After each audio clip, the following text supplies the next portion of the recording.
On va passer au dernier. Non, il n'y a plus de suspense. Hein, donc c'est, enfin, en tout cas pour ceux qui l'ont préparé, c'est Benjamin et Ingrid qui représentent une société qui s'appelle OLEDcom, qui a pas mal d'années d'ancienneté, qui n'est pas pour la première fois au CES, je crois, et qui fait quelque chose d'assez original qu'on appelle le LiFi. Donc tu vas nous expliquer ce que c'est et comment ça se matérialise en termes de produits et ce que vous présentiez au CES.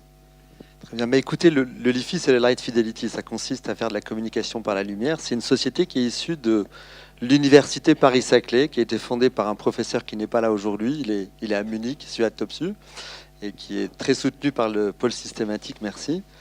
La problématique pour nous, c'était comment porter cette technologie. Donc, a priori, on fait clignoter des LED très très vite et on communique de l'information. On peut se connecter sur Internet.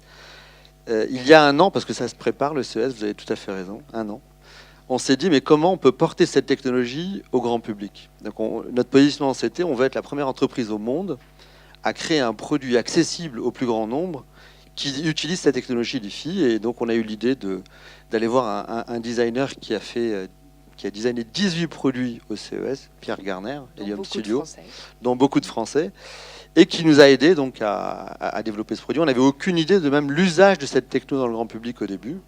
Et on a découvert ça avec des études marketing. On a découvert que, notamment, la notion de digital detox, c'est un peu bizarre, mais est parfois un peu polémique. Certains journalistes n'ont pas trop aimé. On leur a dit, écoutez, nous, ce qu'on a découvert, c'est que cette techno pouvait aider les familles à moins se connecter. Voilà. Donc c'est l'hyperconnectivité, notamment des enfants, est un problème qu'on a. C'est un thème qu'on entend beaucoup parler en France, mais il a émergé aux US dans la presse anglo-saxonne cette année. Voilà. Donc on a démarré il y a un an. Heureusement qu'Ingrid m'a rejoint au mois de septembre. Pour le CES. Ouais, parce que sinon, je crois qu'on n'aurait jamais réussi à... J'arrivais avec un gros bébé quand même. Hein. Ah oui, voilà. Donc vous présentiez cette lampe. Tout à fait, on a présenté My. Oui. Non, il faut parler vraiment. D'accord. Donc on a présenté My LiFi, qui est cette lampe ici, qui a donc été designée par Pierre Garner, qui permet un débit de 23 mégabits par seconde, qui est en aluminium. C'est vraiment une très très belle lampe de qualité. Et qui en plus vous permet d'avoir tous les atouts de la LED, c'est-à-dire de la luminothérapie. Vous réveiller avec le soleil, vous endormir avec le coucher de soleil, vous réveiller après le déjeuner quand vous êtes un peu fatigué. Et au-dessus de tout ça, le LiFi. Voilà. Alors ça va être vendu comment ? Ça va être vendu à partir du mois de juillet, donc ce sera disponible. D'accord. Donc plus 6, comme on dit. Voilà, exactement. En réalité, on a présenté 7 prototypes définitifs. Il ne reste plus qu'à commander les moules. On doit commander ça là tout de suite, avant Chinese New Year, pour pouvoir commencer à livrer les clients. Vous allez le vendre par quel type de canaux de distribution alors, pour commencer il y a quand même une version B2C, une version B2B. Donc la version B2C sera principalement vendue dans le online. Voilà, donc principalement sur les canaux de distribution classiques digitaux. Avec genre quelques Amazon ou équivalent, genre Amazon, exactement, ouais, genre Amazon ou équivalent. Okay.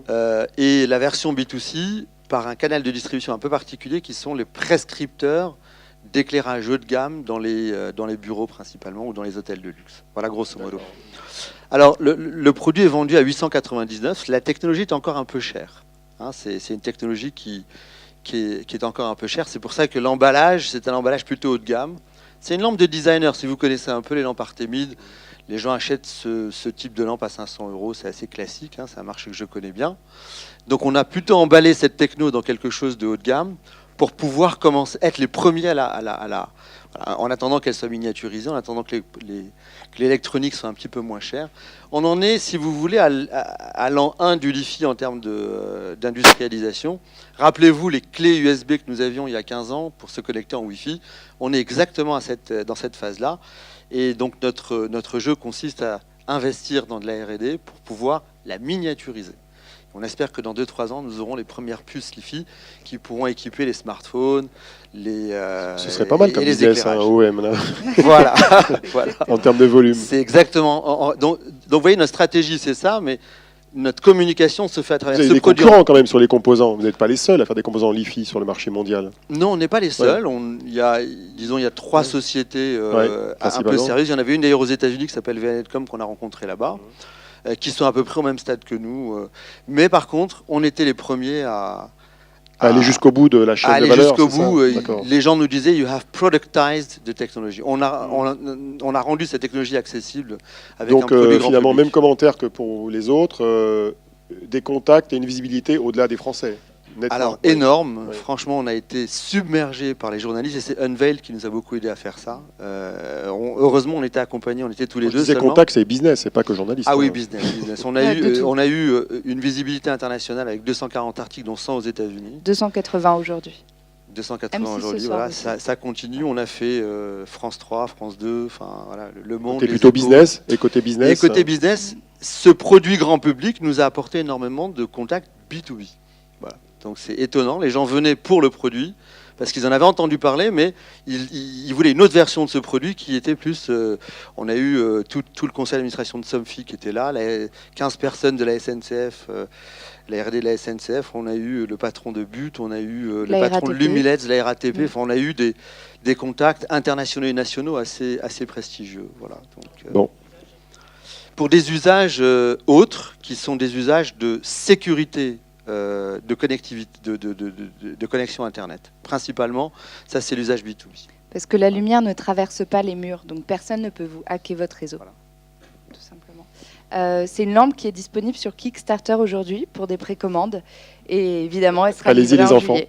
Allez-y Voilà. les enfants, n'hésitez pas. Bon, Et par rapport à Freeman, on a été effarés de voir comment c'était notre premier CES. Alors bien sûr, on reviendra, on sera encore mieux préparé, mais c'était voilà, le câble Internet, c'est 10 000 $. Enfin bref, oui, c'est faut compliqué. préparer Et il votre ne marche pas portefeuille si forcément, vous voulez. ouais, Voilà. Et en plus, il marche Non, pas il ne marche pas forcément. tout le temps. Il faut savoir par exemple que les SMS passent pas très bien là-bas. C'est ça. En Pas tout cas, du quand on tout, est en même. roaming, moi j'étais en roaming avec AT&T, les SMS mettaient 4 heures à arriver au destinataire. Quoi. Et il paraît qu'il faut être sur Verizon pour que ça marche bien. Et... ouais. Tout doit être payé en pièces détachées. Et tout le temps. Exactement. Ils vendent tout en pièces détachées. C'est le modèle américain. C'est comme au restaurant, la sauce est payante, le pain est payant, les légumes sont payants. C'est le modèle du découpage, du saucissonnage des offres qu'on retrouve partout finalement. C'est exactement Bon, ça. on peut les applaudir, hein, c'est une belle Merci aventure. beaucoup.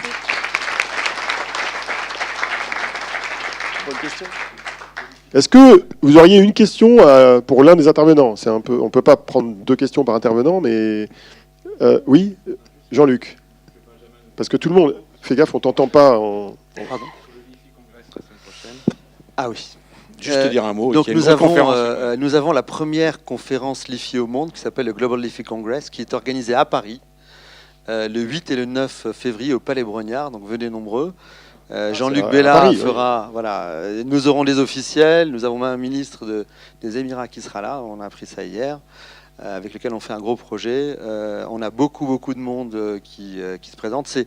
On a eu le haut patronage du président de la République pour ce congrès, donc on est assez fiers. C'est une technologie qui est née en France, c'est assez rare. Ça veut dire qu'il vient pas, c'est ça? Ça veut dire qu'il vient pas, mais qu'il a beaucoup de bienveillance vis-à-vis de nous, donc on apprécie beaucoup. Et Jean-Luc Bella nous a fait l'honneur de bien vouloir faire l'introduction du congrès jeudi matin. Ok, Voilà. une question éventuellement pour nos invités. Voilà. Pardon. Lutter contre la Alors, digital detox. Écoutez, il y a un an, je me suis dit, mais comment est-ce qu'on peut faire pour porter cette technologie au grand public et à quoi ça pourrait servir? Je me suis dit au début, tout à fait franchement, complètement planté, j'ai cru qu'on pouvait vendre ça à des bios.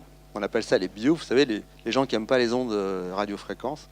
Je me suis dit, peut-être que ça peut marcher. Peut-être ça marchera auprès des geeks. On fait notre étude et on découvre pas du tout. Les bios sont technophobes, eux, c'est la bougie. Voilà. Donc c'est clair.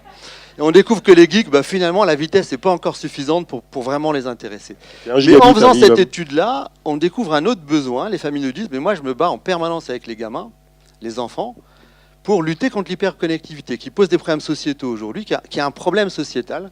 C'est problème de concentration à l'école, etc., etc. Donc, les gens nous ont dit, ce serait génial qu'on puisse tous se connecter sous un cocon sécurisé, dans une lampe, au lieu d'avoir une connectivité totalement intrusive, qu'on puisse décider ensemble de se connecter. Alors c'est complètement contre-intuitif ce qui s'est passé, hein, mais c'est ce que les gens nous ont dit. Les gens nous ont dit, moi je voudrais utiliser cette techno pour faire du digital detox. Et ça a été un peu, bon, voilà, c'est un peu bizarre, c'est un peu provocateur. J'ai eu un article de CNET assez méchant sur le sujet qui disait mais ces arguments un peu fallacieux, mais je vous assure que c'est issu d'une étude scientifique faite par un anthropologue d'entreprise qui a ressorti ce genre Mais de ça, c'est choses, assez voilà. classique. Hein. Donc on est loin de la techno, hein. C'est On est dans l'histoire l'usage. d'innovation. L'histoire d'innovation, c'est souvent des usages qui ne sont pas imaginés au départ Exactement. et qui apparaissent, et parfois c'est le client qui si je l'invente. peux juste rajouter quelque chose, donc en fait, comment ça marche? Vous pouvez retirer la connexion Li-Fi de la lampe. C'est-à-dire que vous gardez l'éclairage, mais que le Li-Fi ne passera pas. Vous choisissez vos plages horaires. Comme vous allez choisir votre ambiance lumineuse, vous allez choisir Voilà. vos ambiances, Ce qui- vos moments de digital detox. Voilà. Ce qui n'est pas très visible quand vous voyez la lampe, pour l'instant on ne communique pas trop dessus, c'est qu'on a en réalité une plateforme derrière. Sur On a- l'ordinateur, vous pouvez gérer Voilà. toutes ces plages-là. Donc on a une plateforme cloud derrière, c'est un véritable objet connecté, c'est un véritable objet Avec connecté qui est l'Internet, pas le pilotable. Wi-Fi. Je vous invite à discuter avec eux à la sortie. Avec plaisir. Vous pouvez alpaguer, signer des contrats, faire ce que vous voulez.